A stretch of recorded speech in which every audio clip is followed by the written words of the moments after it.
Hi, I'm Mr. Higgins and welcome back to my lab. We're going to be talking about how to check superheat and subcooling on a unit today. Okay, so I've got a freezer unit that we just turned on a few minutes ago and it's starting to come down to temperature. Okay, so we need to hook our hoses up to the system. Our blue side hose is our low side hose. That has to connect to the low side or suction line of the system. Okay, we can identify that because the suction line is the pipe that comes back from the evaporator to the compressor.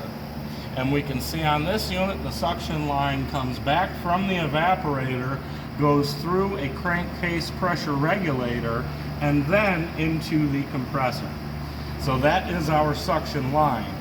Our discharge line on the other side of the compressor is where that hot discharge gas comes out of the compressor and then just goes into the top of the condenser. Okay, so we're going to locate that our discharge line is the one that goes to the condenser coil, and the suction line is the one that comes back from the evaporator coil. Okay, so we get our hoses connected.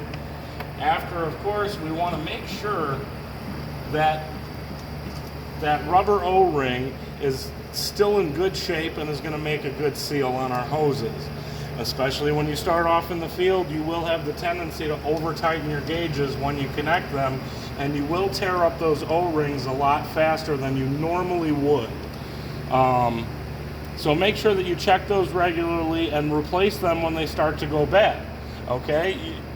If your hoses are leaking, guess what? You'll find every system is going to be low on refrigerant by the time you're done looking at it.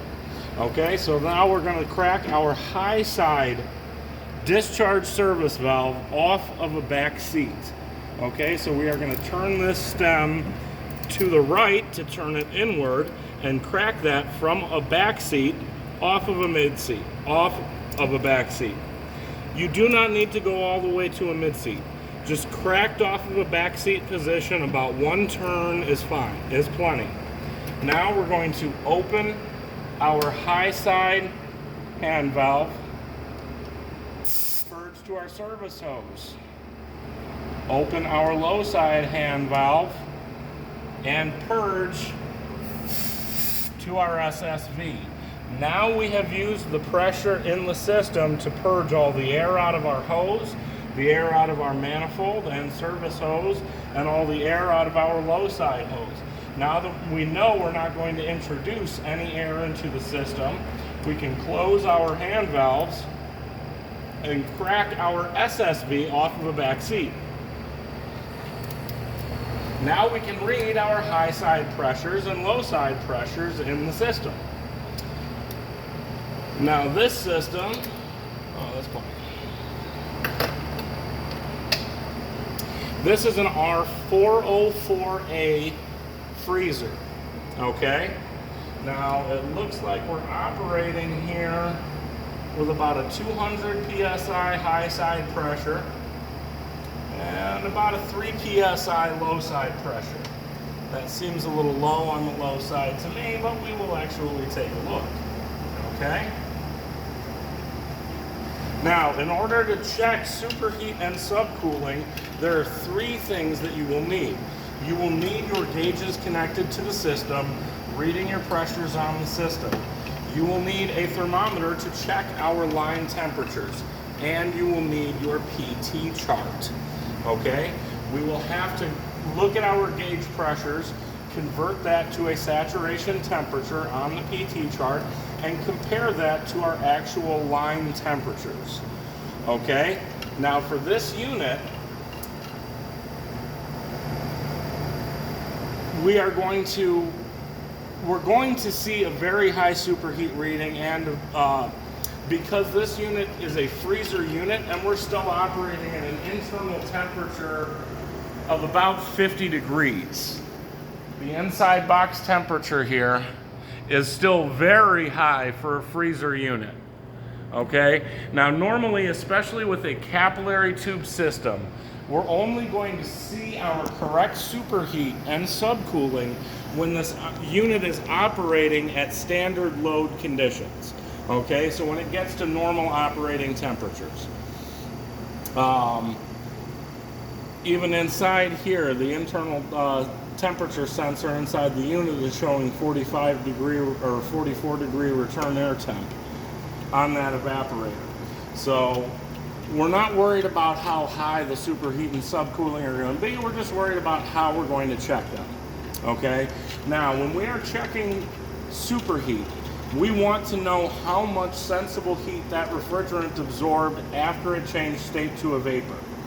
So we need to look at our low side pressure, and we need to look at our suction line temperature as close to where it leaves the evaporator as possible. Now, normally with one of these reach-in units, because that evaporator is enclosed, we usually cannot get a temperature probe onto the pipes by the evaporator coil. So usually we have to take that temperature reading where those pipes come out of the unit. Okay, so we want to look at the suction line temperature as close to the outlet of the evaporator as possible. Usually on one of these units, about where this pipe comes out of the insulated cabinet is about as close to the evaporator as we're going to get. So we want to try and be on a nice flat section of pipe so we can make good contact with our temperature probe, which is probe number 1. And we want to put that onto the pipe and read our line temperature. Now, while we let this temperature probe adjust, let's go around and take a look at our low side pressure and our low side saturation temperature. Okay, now we can see our low side pressure is reading about 6 psi here. So if we look at our PT chart, the way this one goes, looking at pressure here at about 6 psi, we come across to our 404A, and we can see that our 404A at 6 psi is actually at negative 37 degrees. So we have a saturation temperature of negative 37 degrees inside that evaporator. If this were the actual evaporator pressure, this system here has a crankcase pressure regulator. The whole purpose of this valve is to prevent this compressor from running too high of an amperage. So what this crankcase pressure regulator does is it reduces the pressure going to the evaporator in order to keep the compressor amperage lower. Okay, I do not have a service port on the inlet side, but I can tell you our evaporator pressure is probably going to be up around 30 or 40 psi right now. But because we have this crankcase pressure regulator, it's actually reducing the suction pressure coming out of it down to about 6 psi. Okay, that's why we're seeing such a low suction pressure here. Remember, if you're working on a freezer system, if you see this crankcase pressure regulator installed on the suction line, just know the whole purpose of this valve is to reduce the suction pressure going back to the compressor, especially when we are in a high load condition. When there's a lot of heat load on the evaporator and that evaporator is running a higher than normal pressure. Okay? But we're just going to use the suction pressure we're reading at our compressor just so that we can actually see how the superheat reading is done. Okay, we can see that our suction pressure is about 6 psi.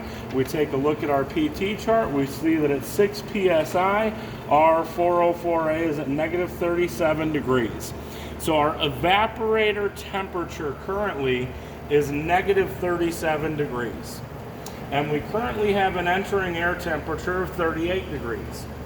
Okay, so the temperature differential in the evaporator right now would be about 75 degrees.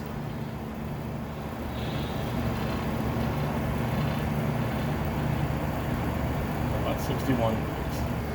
Okay, so the difference between our entering air temperature inside this box, the temperature of the air going over that evaporator, and the temperature of the evaporator itself, or the boiling point of the refrigerant in the evaporator, is about 75 degrees, down to about 74 degrees now, at a negative 37 degree evaporator temperature and a 37 degree air temperature. The difference between those two is about 74 degrees.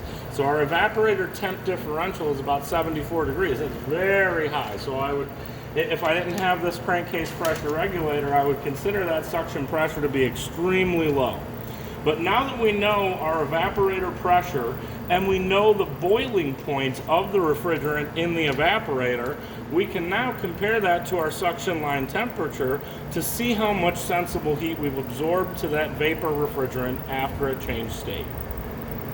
Yep. And we can see that we're currently reading a suction line temperature of about 48 degrees. So if we have a saturation temperature of negative 37 degrees in the evaporator, and we have a suction line temperature of 48 degrees, we're going to look at the difference between those two. If that refrigerant boiled off from a liquid to a vapor at negative 38 degrees and is now reading 48 degrees, the amount of sensible heat that we have absorbed to that refrigerant is 83 degrees. Okay, so we actually had about 85 degrees worth of superheat in the evaporator for the suction pressure that we're reading and the suction line temperature that we're currently reading. So now we're going to look at our subcooling. Our subcooling is how much sensible heat we have rejected from the refrigerant after it changed to a liquid inside the condenser. Okay, subcooling is sensible heat we remove from a liquid after it finishes changing state. Okay, so in order to find that out, we need to look at our high side pressure. Our high side pressure is currently about 205 psi. So 205 psi head pressure for R404A is going to give us a saturation temperature of 90 degrees. At 205 psi, we have a saturation temperature of 90 degrees for R404A.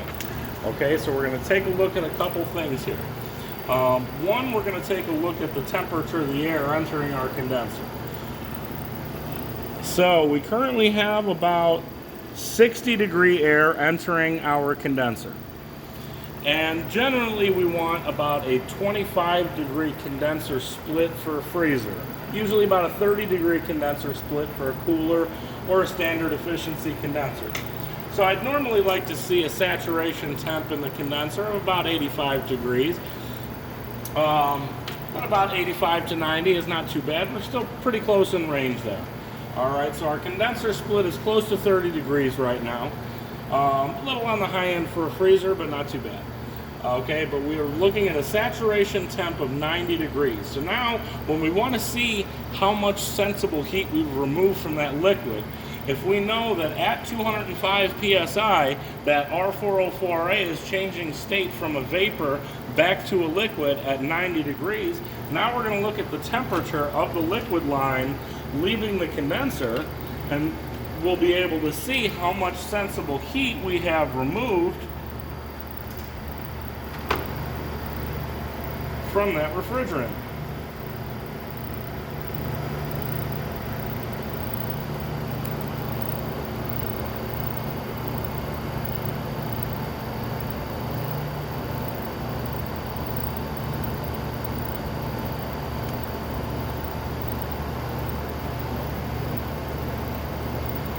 Right now I'm showing 67 degree liquid line temperature. So if we change state from a vapor to a liquid at 90 degrees, and we are currently reading 67 degrees, that means that we have removed an additional 23 degrees worth of sensible heat from that liquid after it changed state inside our condenser. Okay, because at that pressure we're going to change state from a vapor back to a liquid at 90 degrees. So if that liquid is now leaving the condenser at about 67 degrees, that means we've removed an additional 23 degrees worth of sensible heat from that refrigerant after it finished changing state. Okay, so we're looking at about a 23 degree subcooling in our condenser currently. And we're feeding that subcooling liquid through our capillary tube metering device into our evaporator. As that refrigerant squeezes through that small tube, it is going to be dropped in pressure from the 205 psi liquid pressure we have feeding into it to probably a 30 to 40 psi evaporator pressure we're running at. Our suction pressure looks a little bit low here just because we have that crankcase pressure regulator kind of reducing it even further. We do have a higher suction pressure than this inside our evaporator, but that's currently all that crankcase pressure regulator is allowing through in order to keep that compressor running at a normal amperage. Okay? Okay, so currently this unit is already down to 32 degrees.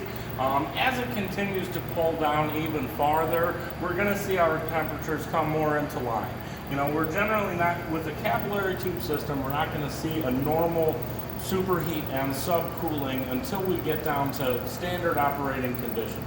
So until we get this box temperature below 10 degrees inside, we're not going to really get a good superheat reading. And as we get that evaporator down to a normal pressure, we're going to see that crankcase pressure regulator open up and allow more of that refrigerant through to the compressor. Okay, but this unit is actually, I wouldn't scrutinize this unit too bad until we get closer to temperature. You know, I just wanted to show you how we are going to hook up our gauges, read our pressures, convert those to a saturation temperature, and where we want to hook up our temperature probes. Okay, when we want to measure that subcooling, we need to look at what our high side pressure is, because that is going to tell us what temperature the refrigerant is changing state. The refrigerant is going to change state at a different temperature based on the pressure it is at.